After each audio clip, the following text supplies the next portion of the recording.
The debate was, this house believes in same-sex marriage within the church. So I'm on the opposing side, going against three bishops, me, a newbie deacon.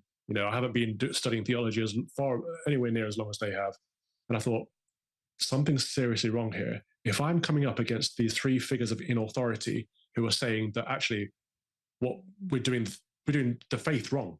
Either I'm wrong in this and we've been teaching wrong for the last 2,000 years, or they're wrong and we have wolves in sheep's clothing leading the flocks astray. Like, neither way is good. There's no winning in this debate. This is not good. And I had a lot of anxiety leading up to it.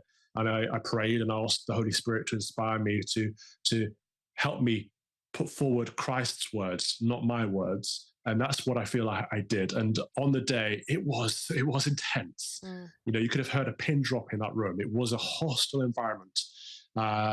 It was, I felt the spiritual warfare. The demonic attacks were there. However, I stood up there and I proclaimed the gospel as best I could. And I thought I failed. I thought I did terribly. I was really disappointed. I spoke to my friends afterwards. I was like, I've let Christ down. I've let the church down. I've let everyone down. I was quite depressed about it. And then a couple of weeks later, the video goes online, where it hadn't necessarily maybe reached people in the room. It's reached people all around the world. So I think it's just a good reminder, a humbling reminder to myself that, God uses us in ways that we don't always perceive. And as long as we're open to that, and as long as we are willing to empty ourselves and be filled with his will, then there will always be good fruit from it.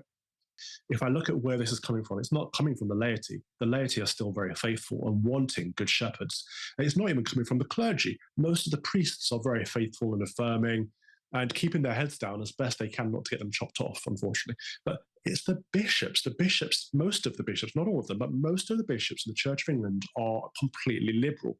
And they're more afraid of the world than they are afraid of God, seemingly so, by their actions. And, you said that we're supposed to affirm the faith as handed down to us through the apostles by Christ. But of course, bishops themselves swear to defend that faith, not just to affirm it.